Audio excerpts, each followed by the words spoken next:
recebe aqui o médico endocrinologista, Dr. Maurício Aguiar de Paula. Seja bem-vindo, Dr. Maurício, aos nossos estúdios aqui da TV Com. Obrigado, Paula. É um prazer estar aqui, poder falar com o público da Fundação, da TV Com, do jornal, a respeito de um assunto tão importante, né, do nosso dia a dia, que é o diabetes. Eu acho que quanto mais informação a gente puder trazer para a população, é interessante para a gente poder diminuir as complicações que essa doença traz e os riscos que ela traz para quem a tem, né? Com certeza, doutor Maurício. Muito obrigada pela sua presença. Já que o senhor falou, o nosso assunto de hoje é o diabetes, e eu gostaria que o senhor explicasse o que é o diabetes, o que determina que o indivíduo é portador do diabetes. Bom, diabetes em si é o excesso de açúcar no sangue, né? Uma doença caracterizada por esse excesso de glicose no sangue, né? A gente já vai dizer aqui que esse açúcar não é exatamente o açúcar do açucareiro, né? Como a gente brinca, né? na consulta. É o açúcar que a gente usa como energia, que é chamado de glicose. E a glicose a gente obtém de quase todos os alimentos, né? Isso é importante definir já para as pessoas também tomarem um cuidado com relação à alimentação, né? Alguns têm mais proporção de transformação em glicose e outros alimentos. Exato. E a doença é esse excesso. O excesso ocorre não só porque a pessoa ingere muito açúcar, ela ocorre por algum defeito no organismo, né, dependendo do tipo de diabetes, né, que a gente vai conversar sobre isso, causando esse acúmulo de açúcar na circulação, que é prejudicial a longo prazo para a circulação, para todos os órgãos daquela pessoa, né? Em suma, é uma doença metabólica, como a gente diz, né? Geralmente relacionada a outras alterações metabólicas muito comuns, como colesterol, como excesso de ácido úrico, triglicérides. É uma doença multifacetada, né? Essa doença ela se dá por um mau funcionamento de algum órgão, não é isso? Isso. Do pâncreas, é isso? Vamos imaginar como é o normal, né? Tá. Quando a gente se alimenta, muitos alimentos, como vamos imaginar, a batata, o arroz, o pão, o amido em geral, as farinhas, né? É digerido no nosso organismo, no estômago, no intestino, e ele vai se transformando em pequenas partículas. Uma das mais importantes é a glicose, que vai entrar na circulação, e essa glicose para a gente é a nossa gasolina, né? Para ela funcionar como gasolina, ela tem que entrar dentro da nossa carne, vamos dizer, nos músculos, nas células, né? Para entrar dentro das células, ela precisa da insulina. Então a insulina é um hormônio que vem do pâncreas, né? Que é um órgão que a gente tem aqui no abdômen. O pâncreas produz a insulina. A partir do momento que a glicose está no sangue, existe uma informação: olha, seu pâncreas tem glicose lá no sangue. Então vai a insulina pegar essa glicose e colocar dentro da nossa máquina, vamos dizer. E aí a máquina vai funcionar com essa energia, que é a glicose, né? Esse é o normal de todo mundo.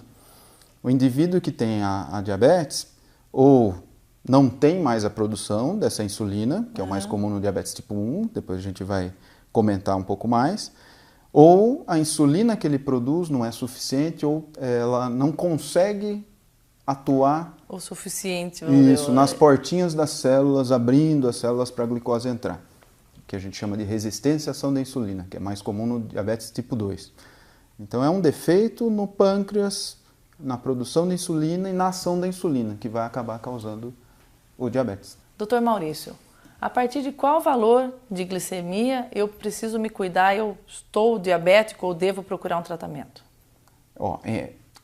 Se você passou de 100 de glicemia em jejum, né? Você foi lá com 12 horas de jejum e colheu uma glicemia, deu mais que 100, já acendeu a luz amarela, né? Assim, você já tem que ficar alerta. Até 125 a gente chama de intolerância à glicose. O mais comum é a gente falar de pré-diabetes. É uma situação que você está em risco. Se somar que você está obeso, sedentário, tem histórico familiar, não perca tempo, vá fazer uma consulta com o seu médico, talvez ele vá pedir aquela curva glicêmica, que é um exame um pouco mais específico com uma sobrecarga de açúcar, ele vê qual é a resposta do seu organismo. Mas já deve ser procurado Sem dúvida. Entre 100 e 125 a gente já, às vezes, até usa medicação num momento como esse. Se sua glicemia de jejum deu mais que 125, vale a pena confirmar com outro exame em um outro momento, breve, né? Porque pode ter havido algum erro de laboratório, enfim. Mas 2 exames confirmando acima de 125 é diabetes. Você vai ter que ser tratado como tal. Já a partir procura o de especialista, então, é doença crônica, você não se livra mais dela, vamos dizer assim. Em algumas situações de campanha, né, você foi lá, mas tinha comido. Se em qualquer momento do dia eu acabei de comer um pudim aqui, vamos imaginar, né? Medi minha glicemia, deu mais que 200, já é diabetes. Você pode falar, mas você comeu um pudim. Qualquer organismo é capaz de deixar a glicemia abaixo de 200, mesmo que eu tenha comido doce agora, né? Então, se numa campanha deu mais que 200, já é diabetes. E se em se jejum der mais do que 120? 25, já é diabetes também. Tá certo, doutor Maurício. Então, como a gente está já falando assim, existe o diabético tipo 1 e o tipo 2. Sim. Tipo 3 ainda não inventaram. Não. Mas... não inventaram ou não descobriram, né? Mas, de fato, existem vários tipos de diabetes. Os mais comuns. Alguns muito específicos, mas na grande maioria, diabetes tipo 1, diabetes tipo 2. Então, explica pra gente o que é o diferencial entre o tipo 1 e o tipo 2. Diabetes tipo 1 é o diabetes mais comum na criança, né? De todo mundo com diabetes, vamos imaginar assim, em torno de 3% das pessoas com diabetes, até 10% em algumas regiões do mundo, de 3% a 10% pode ser o diabetes tipo 1, que é mais comum em crianças, não tem relação com o histórico familiar, aquela pessoa pode ser a primeira a desencadear diabetes na família, né? Por isso geralmente está muito relacionada a um estresse muito grande no diagnóstico, né? Porque imagine uma criança descobrindo essa doença, numa família que não existia ninguém com ela, né? Não sabe como lidar com a doença. É sempre uma novidade muito grande, numa situação geralmente muito aguda, muito grave, né? Esse é o diabetes tipo 1, que ocorre normalmente por uma agressão que o pâncreas sofreu pelo próprio organismo. Às vezes a gente cria situações no organismo da gente que a gente se agride, né? Por exemplo, uma doença autoimune, como a gente chama, né? Doenças de tireoide são normalmente doenças autoimunes. A gente cria anticorpo contra a tireoide não funciona direito, ela não produz o hormônio que deveria, a gente desencadeou aquela doença. Essa criança que desenvolve diabetes tipo 1 pode ter produzido um anticorpo contra o pâncreas, justamente contra aquela célula que faz a insulina, e essa célula morre, ela para de fazer insulina. Entendi. De um dia para o outro, vamos dizer, né? Num período muito curto, ela que antes produzia insulina automaticamente para de produzir. Então o tipo 1 ele se dá, vamos dizer assim, de repente. Isso, de uma forma muito rápida e aguda. E geralmente com muitos sintomas. Entre a infância e a adolescência. Isso, o normal é crianças e adolescentes. Pode acontecer de um adulto jovem desencadear diabetes tipo 1, né? Que a gente poderia chamar de diabetes tipo 1 tardio. Que a gente até, às vezes, fala para o paciente que foi uma bênção, talvez, né? Não ter ocorrido isso antes. Tá certo. Né? Ele provavelmente poderia ter desenvolvido isso na infância e foi só desenvolver lá aos 20 anos. Mas a grande maioria vai desencadear essa doença na infância. Quais são os sintomas do diabetes tipo 1? Como que a gente nota que uma criança, um adolescente ou que um indivíduo se tornou diabético? Isso é muito importante porque, assim, entre o tipo 1 e o tipo 2... Normalmente, o diagnóstico do diabetes tipo 1 vem com muitos sintomas precedendo esse diagnóstico. A criança perde peso abruptamente, ela começa a ter muita sede, começa a urinar demais, ter que levantar à noite para urinar, beber água, começa a ficar fraca, cansada, qualquer esforço já é um cansaço. E criança a gente conhece, né? Criança é ativa, criança está agitada, de repente ela está mais amuadinha, está mais paradinha. São sintomas do diabetes, né? Que está se instalando. E normalmente isso tende a ir piorando, inclusive em algumas situações crianças descobrem diabetes já em coma diabético, né? Num pronto-socorro, chega com falta de ar, com vômito, com dificuldade respiratória. E isso é bem característico de uma situação que chama cetoacidose diabética. Que é geralmente o que ocorre no tipo 1 no diagnóstico. Sintoma de diabetes é muito raro, né? A gente brinca até que é uma doença traiçoeira porque não dá tanto sintoma. Essa pessoa que descobriu diabetes dessa maneira, ela jamais vai poder esperar que ela tenha novamente sintomas como esse para alertar que ela, olha, minha glicemia está piorando, né? Não pode chegar nesse ponto Não, de ter esse mal-estar dessa forma. Existe um valor de glicemia que a gente pode conviver, que já é ruim para o nosso organismo, e a gente não vai ter sintoma nenhum. Tá. Para ficar bem claro isso, o diabético tipo 1, por exemplo, que começa a urinar mais, né? Ele começa a urinar mais porque com 180 de açúcar no sangue, a gente já começa a eliminar açúcar pela urina. Então, como a gente não pode fazer xixi em pó, né? O corpo elimina a água junto, né? Então ele começa a fazer muito xixi, porque ele está eliminando aquele açúcar junto. Entendi. Aí desidrata, tem que beber muita água. Esse é o processo beber água. E passa muita fome, porque aquele açúcar que era para estar na maquininha não está sendo eliminado. Então a criança tem muita fome, e também tem o cansaço porque não tem energia. Do açúcar. Esse é o tipo 1, é bem clássico, e a partir daquele momento precisa tomar insulina. Tá certo. O tipo 2 é tipo diferente. 2. Tipo 2 é o adulto, né? É o sujeito que tem fatores de risco para isso, né? É uma doença epidêmica hoje em dia, no mundo todo existe uma preocupação muito grande com a evolução do diabetes, né? Que está intimamente ligada com a evolução da obesidade, dos hábitos. Com a evolução dos maus hábitos, né? Vamos chamar assim, que seriam vícios, né? Certo. Porque se fossem bons, seriam hábitos, né? Sedentarismo, obesidade, excesso de ingesta de gordura, de álcool, né? O próprio fumo, tudo isso carregado com a genética, né? Então, meu pai diabético, minha mãe, meu avô, né? Tudo isso podendo desencadear um processo que é mais lento, é insidioso, mas a longo prazo vai causando uma dificuldade em que a insulina comece a trabalhar. Mas ela vai aos poucos. Ela vai se instalando aos poucos. Esse é o grande, vamos dizer, pulo do gato, né? Se é uma doença que se instala aos poucos, por que esperar lá na frente chegar no diagnóstico? Limite máximo da doença? O que todas as sociedades de diabetes têm brigado no mundo todo é trabalhar quanto mais cedo nesse indivíduo de risco, né? Então, sujeito obeso, que tem histórico familiar, está próximo aos 40, tentar mudar os hábitos, né? Eu acho que a campanha da Fundação tem tudo a ver com isso, né? Viva com mais saúde. Exatamente. Se você se alimentar bem, se você procurar fazer uma atividade física, você não precisa virar atleta, né?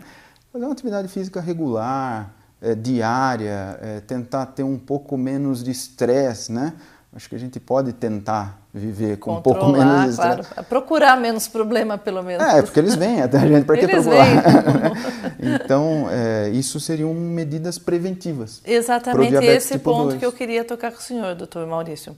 O que se pode prevenir, por exemplo? O tipo 1, que é uma doença que se instala repentinamente, sem avisos prévios. Sim, Existe como prevenir o diabetes tipo 1? Não, justamente por ser uma situação imprevisível. Né? Tá, mas o tipo 2, como o senhor disse que é a doença dos maus hábitos, vamos dizer assim, dá para prevenir. Sim.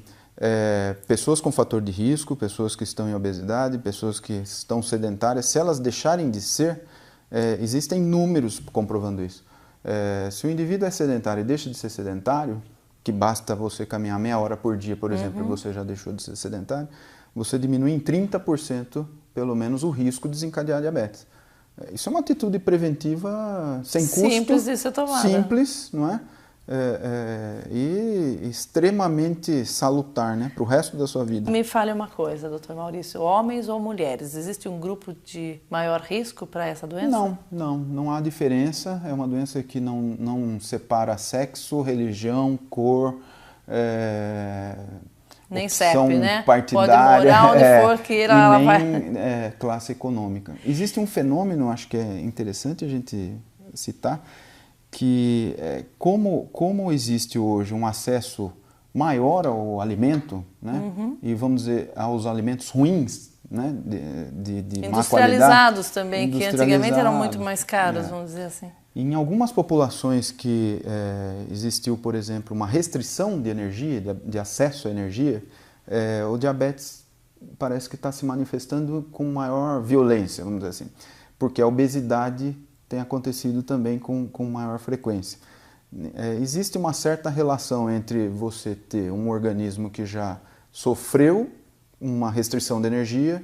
Vamos imaginar alguém que passou fome, né? Ou alguém que teve alguma dificuldade de acesso, com de repente um acesso a essa energia toda e um acúmulo exagerado.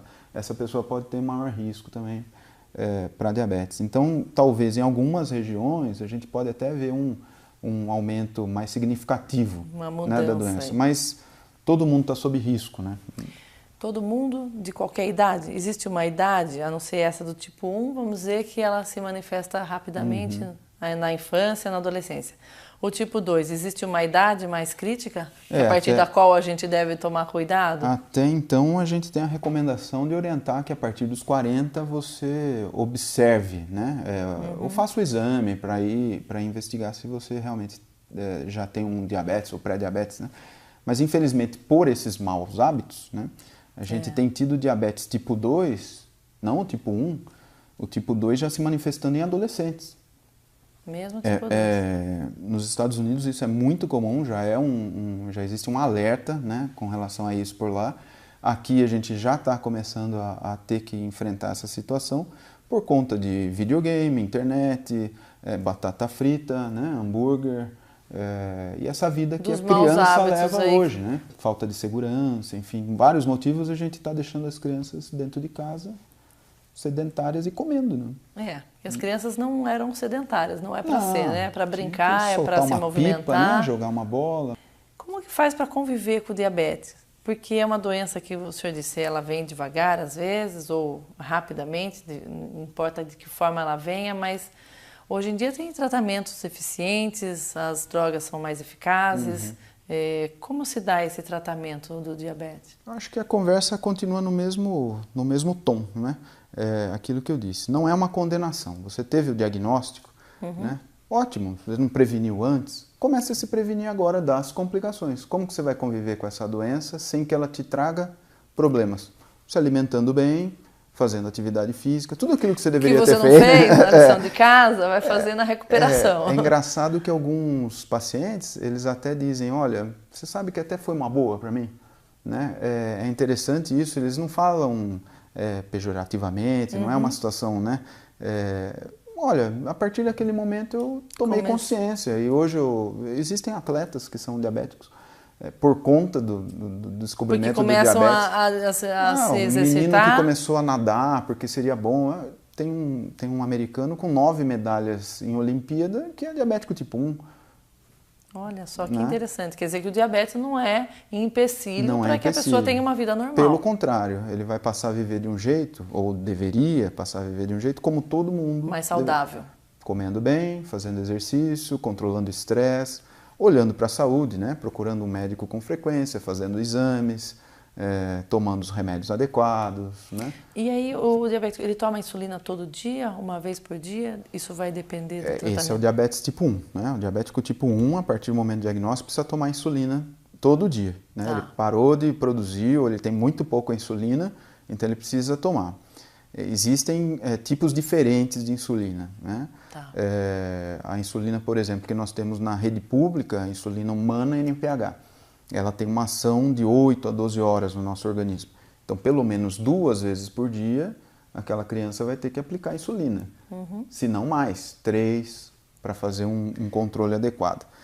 Existem algumas insulinas que têm ação muito rápida. Eu já ouvi falar, tem a insulina rápida. Você come e já toma a insulina normalmente essa insulina é feita para ser utilizada ou em situações de urgência, que a gente está ali num pronto-socorro e precisa controlar aquele diabetes muito rápido, a insulina rápida. Ou no dia a dia da criança, que bem treinada, orientada pela nutricionista, pelo médico que está auxiliando, vai usar para se alimentar. Então ela vai ter uma dose específica para aquela refeição, ela aplica, come, né? Ou ela vai aprender a saber o que ela vai comer, olhar no prato, vamos imaginar o quanto tem ali de carboidrato, que seriam os alimentos que virariam um açúcar, né, no sangue dela, e usar uma dose específica para aquele tanto de carboidrato. Sempre medindo também para... Como ele já está antes, vamos dizer, ele mede o nível de glicose dele antes de ministrar a insulina? Então, eu estou com a glicemia na minha meta, eu só vou aplicar a insulina para aquele tanto que eu vou comer. Não, minha glicemia está fora da meta, então eu vou aplicar um tanto que é para corrigir essa glicemia e outro tanto para aquilo que é daquilo que eu vou comer. E isso, então, com certeza, principalmente para as crianças, para os jovens, né, que antes passavam grandes privações, embora temos produtos dietéticos muito bons no mercado, mas aquela vontade de comer uma coisa específica, um dia especial, um aniversário, isso deve ter melhorado muito a vida dos pacientes. Trouxe uma liberdade, mas como toda liberdade, a gente tem que saber usá-la. Não é? Claro. Você está livre, talvez, até para comer açúcar, vamos dizer assim, que seria um doce. Né? Mas, lógico que, sabendo que aquele valor do alimento que está ali é ruim, não é? Não tem valor nutritivo nenhum num doce. Claro. Né? Mas, poxa, uma criança num aniversário, todos os amiguinhos comendo um brigadeiro e ela não pode porque tem diabetes. Existe esse recurso. É lógico que isso a gente tem que tomar muito cuidado para falar, porque não é para todo mundo, né? Isso tem que ser muito bem orientado pelo médico que está acompanhando, porque às vezes isso sai do controle. Tá, não né? é para ser uma constância, é para ser uma eventualidade. Mas né? já é um grande passo. Poxa, né? Como com certeza, disse. Só saber que pode um dia, Exato, já acho que muda exato. totalmente o conceito da situação, né? Esse é o tipo 1, essa é a vida do diabetes tipo 1. E o tipo 2 também não vai poder comer porque vai ter que evitar um pouco, segurar a onda. Se normalmente está relacionado à obesidade, ele precisa melhorar os hábitos primeiro. Existem algumas complicações do diabetes? O que a gente precisa estar aí tomando cuidado para que essa pessoa que tem o tipo 1 ou o tipo 2 não chegue a um fator aí, a um limite de alguma agravação da doença? Tem alguma complicação? Sem dúvida. O grande X da questão diabetes são suas complicações, né? Diabetes, diretamente, ela não vai causar o óbito de ninguém, muito raramente. Vai matar alguém, não, o diabetes. Em situações muito extremas pode acontecer. Mas normalmente o que ela vai fazer aos poucos e alterando o nosso organismo, se não bem controlada, né? Ela vai causando doenças nos nossos vasinhos, vamos imaginar. Tá. Esse excesso de açúcar circulando no sangue sem necessidade vai lesando os vasos. Imagine a gente com um monte de caninhos aqui hidráulicos, né? São os nossos vasos sanguíneos. Eles são muito importantes em todos os lugares do corpo, na retina, no rim, no coração. E essa lesão que vai acontecendo nos vasos vai causar doenças nesses órgãos. Né? Os mais comuns? Retina. Né? Hoje em dia, ainda no Brasil, a maior causa de cegueira é diabetes. Não diga. A maior causa de amputação não traumática, né? Não foi um acidente, é diabetes. A amputação das pernas, né? Existe um probleminha aqui, desculpa interrompê-lo, mas existe um probleminha que precisa tomar cuidado com os pés do diabético? Exato. Como que é isso? Ela infecciona ou a gente tem mais os pontos sensibilidade? fracos, né? As extremidades e principalmente os pés, né? Eles têm uma circulação piorada, né? Então o sangue chega com mais dificuldade naquela região, né? Tem uma sensibilidade também piorada. E o diabetes, além de agredir os vasinhos, né? Então essa circulação que já não é das melhores no organismo, já vai estar piorada por conta do diabetes. Também existe uma lesão dos nervos, né? A gente também, além dos caninhos hidráulicos, a gente tem fios elétricos no corpo da gente todo, que são os nervos. Então eu encosto o meu dedo aqui na mesa, tem um nervo me avisando, ó, você está encostando o dedo na mesa e ela está pegando fogo, então tira. Aí o mesmo nervo vai comunicar para eu retirar esse dedo. O diabetes vai lesando essa comunicação, a capa dos nervos, vai causando como se fosse um curto-circuito, não é? E nos pés isso é muito comum também. Então ele começa a ter dormência, queimação, falta de sensibilidade. Aí ele põe um sapato com uma pedrinha dentro. Entendi. Que a gente... né? Ele se lesiona porque ele não sentiu, na verdade, que tinha algum pequeno problema. Pronto. Ou uma frieira, ou um corte inadequado das unhas. Aquela lesão pra gente, né? Vai ser rapidamente corrigida, né? O próprio corpo vai tomar conta daquilo. O diabético vai ter mais dificuldade para E aí começa uma lesãozinha e... Que pode ser a causa de uma amputação. Eu queria fazer um jogo aqui com o senhor. Eu queria saber o que dizem por aí, o que é verdade e o que é mito. Perfeito, ótimo. O diabetes é contagioso? Não, de forma alguma. Diabetes pode ser hereditário, né, como a gente disse, em relação a histórico familiar. Ninguém com pode diabetes... compartilhar algum utensílio, não tem problema totalmente, nesse sentido. Sem, com os cuidados com as outras doenças, a gente pode conviver bem. E a canela? Dizem que a canela é ótimo, quem come canela tem o diabetes regulado, como é isso? Acho que gastar as canelas é ótimo. Né? Você usar suas canelas, né? A gente tem todo o mito, né? Assim, eu acho que a canela é um exemplo que você pegou, né? Mas tem o chá do jambolão, do pau-tenente, a folha de insulina. Da goiabeira também? Deve ter também, a goiabeira. Né? O duro dessas situações é assim, não tem pesquisa clínica em cima de produtos fitoterápicos. Então a gente sabe, por exemplo, o pó do maracujá, né? Que foi um negócio que de repente era a cura do diabetes. A gente sabe que é uma substância que no intestino diminui a absorção do açúcar. Ela tem realmente ali essa função. Então, facilita para o organismo lidar com o açúcar. Não que o açúcar não vai entrar, mas vai diminuir a absorção. Então descobriram aquela função específica. Mas não é a cura. Né? Claro. Então, acho que voltando até um pouco em relação ao tratamento, que a gente falou da insulina, mas o diabetes tipo 2 hoje tem tratamentos muito avançados. Hoje a gente está vivendo um momento interessante em diabetes com várias medicações via orais, né, para o diabetes tipo 2, com muito sucesso. Então, se tem coisa testada e aprovada... Porque o diabético tipo 2 ele vai tratar com outro tipo de medicamento que não a insulina. Que não a insulina. Então, ele pode até vir a necessitar de insulina. Mas, no início, alguns medicamentos prolongam a vida daquele pâncreas, ele consegue ter uma produção de insulina adequada com aqueles medicamentos e a associação da dieta, enfim... os fitoterápicos, talvez, né, as plantas, possam ser usadas em cunho de fé, né, de achar que aquilo pode ajudar, use, mas não deixe de usar o resto. As pessoas às vezes costumam dizer que a pessoa vicia na insulina. Como que é? Isso é uma situação bem complicada para a gente, principalmente em tipo 2, quando a gente sugere o uso de insulina, né? Existe um preconceito contra a insulina. E é engraçado que não é contra a agulha. A gente sempre imaginou que a pessoa tinha medo de injeção. Da agulha. Até o ponto que surgiu uma época no mercado uma insulina que era inalada. Mas se a gente falava aquela insulina, a pessoa tinha medo de usar da mesma maneira. Porque ela acha que ela vai viciar na insulina. Ou vai viciar, ou meu pai quando começou a usar, perdeu a perna, perdeu a vista, porque era deixado para usar numa situação muito tardia.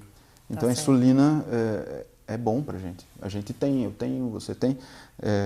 Ter que usar insulina não é nenhum prejuízo. Na verdade é porque a pessoa precisa utilizar. Está precisando, não vai ficar... ela está usando porque se o médico indicou, na hora certa. E né? como tudo que a gente trata aqui no nosso programa, então fica aí o recado que a prevenção é realmente o melhor remédio. Eu acho que ainda se você deixar para esperar com célula-tronco, vamos imaginar, com as medicações novas que a gente tem na mão, começar a tratar só depois que a doença se instalar, talvez você tenha muita chance de se dar bem ainda, existem muitas soluções. Mas a prevenção, você não vai precisar de nada disso, né? Talvez então, uma caminhada, uma boa alimentação. Vamos lá usar as canelas, vamos nos exercitar, vamos tomar conta da alimentação e com certeza procurar uma vida saudável. Muito obrigada, Dr. Maurício, pela sua grande ilustração aqui. O senhor apresentou coisas muito interessantes. Muito obrigada pela sua presença. Imagina, disponho. Acho que eu que tenho que agradecer, porque é um espaço importante para a gente, né?